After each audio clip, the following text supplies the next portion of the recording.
चलिए शो को अब हम बहुत ही ख़ास पड़ाव पर लेकर जा रहे हैं क्योंकि अक्सर हम दर्शकों से बात करते रहते हैं शो के ज़रिए और समझ में आ रहा है कि आजकल जो है बहुत सारे दर्शक किसी भी फ़ंड के रिटर्न को देखकर बहुत ज़्यादा इम्प्रेस हो जाते हैं और ऐसे में उस फ़ंड को अपने पोर्टफोलियो में जगह दे देते हैं। तो कैसे रिटर्न पर पे ना जाओ, अपनी अकल लड़ाओ, अपना दिमाग लड़ाओ, इसी पर हम ये खास पेशकश और चर्चा लेकर आए हैं। अर्नब पंड्या, फाउंडर मैनेटू स्कूल, मेरे साथ भी जुड़ गए हैं। अर्नब जी, बहुत बहुत स्वागत है आपका। और ये जो फंडा है ये नया नहीं है। जब भी इस तरह का बाजार हमें दिखाई देता है, इनफैक्ट चर्चा में कई बार ये बात सामने भी आई है, रिटर्न्स को देखकर लोग उस फंड को अपने पोर्टफोलियो में डाल देते हैं। और दूसरा, जिस तरह से हम सोशल मीडिया पर किसी भी फंड की अचानक से बहुत कवरेज होते हुए देख रहे हैं, दमदार रिटर्न्स को लेकर उसके कैंपेन्स देख रहे हैं, कहीं ना कहीं ये सब चीज़ें भी आपको प्रभावित करती हैं और आपको लगता है कि अरे कहीं कमाई का मौका मुझसे ना छूट जाए। तो कैसे रिटर्न के चक्कर में ना जाएं और अपना दिमाग लड़ाएं और उसके हिसाब से फंड का चुनाव करें, क्या कहेंगे आप? देखिए, एक बहुत इंपॉर्टेंट चीज ये होती है कि जब भी आप कोई रिटर्न देखते हो तो वो पास्ट रिटर्न होता है, यानी कि ये जो रिटर्न है वो फंड में आ चुका।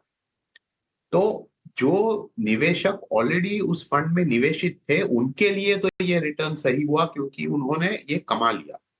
लेकिन अगर आप प्रोस्पेक्टिव इन्वेस्टर हो तो आपके लिए ये एज अ रिटर्न कोई मायने नहीं रखता, क्योंकि आगे क्या होने वाला है उसे, पास्ट में क्या हुआ है उससे कोई लेना देना नहीं। क्योंकि आगे जो सिचुएशन आने वाली है वो नेसेसरीली पास्ट में जो थी वो सेम होगी, अ, ऐसे कोई यानी कि श्योरिटी नहीं। तो ये बहुत इंपॉर्टेंट चीज हो जाता है कि जब भी आप रिटर्न्स के बारे में देखें, लोग क्वांटम ऑफ रिटर्न्स देखते हैं और मानते हैं कि क्योंकि ये बहुत अच्छा किसी फंड ने परफॉर्म किया है तो आगे जाके उसी तरह से वो परफॉर्म करेगा।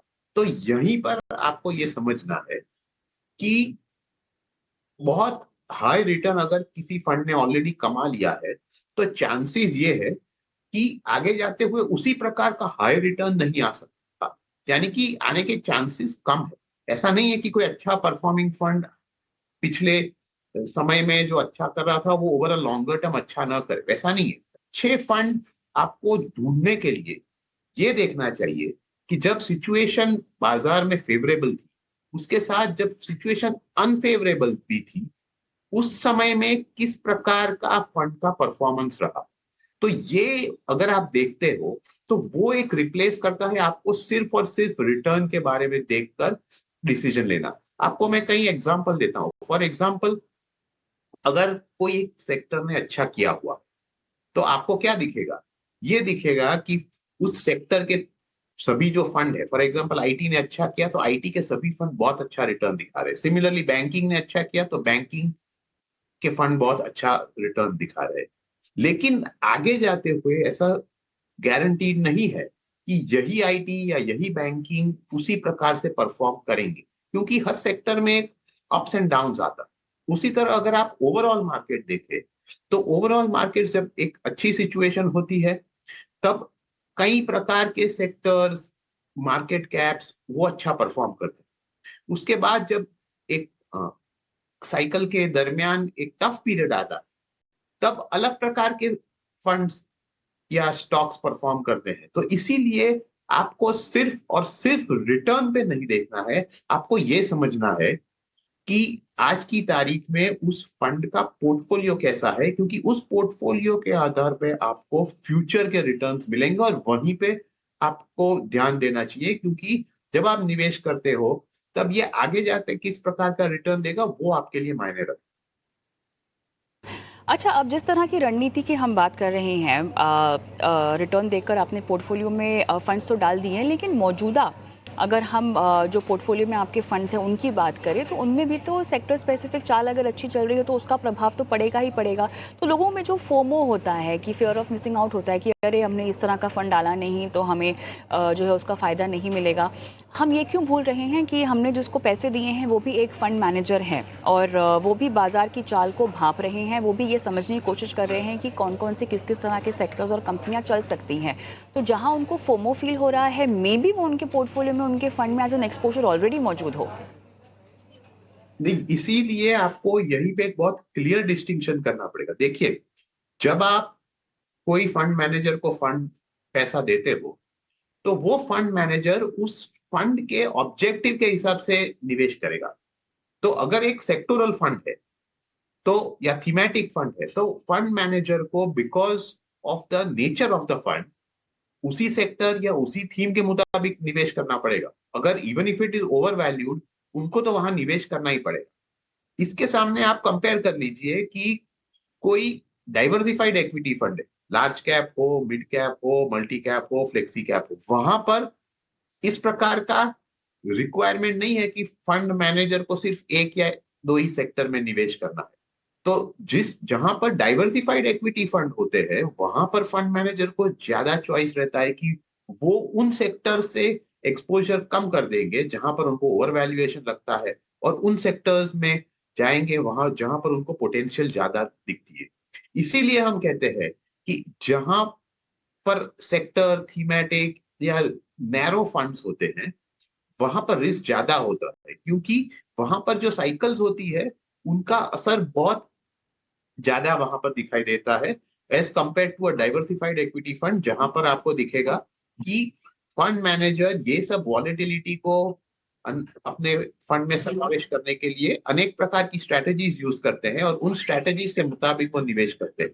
तो ये रिस्क प्रोफाइलिंग आपको बहुत जरूरी है समझना, क्योंकि उससे आपको पता भी चलेगा कि क्यों कई फंड्स के रिटर्न ओवरऑल आपको शायद कम दिखाई दे रहे हो, लेकिन वो सस्टेनेबल है एज कंपेयर टू अलग प्रकार के फंड्स जहां पर रिटर्न्स कई समय में बहुत अच्छे हो जाते हैं, फिर बहुत कम हो जाते हैं या नेगेटिव हो जाते हैं। तो ये बात भी समझना हर एक निवेशक के लिए बहुत जरूरी है।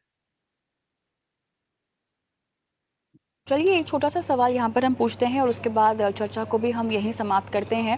अक्सर ऐसा देखा गया है कि रिटर्न के चक्कर में बहुत सारे फंड भी लोगों ने अपने पोर्टफोलियो में डाल दिए हैं। अब ऐसे में ये स्ट्रैटेजी ओवर डिवर्सिफिकेशन की आपके लिए घाटा कैसे साबित हो सकती है?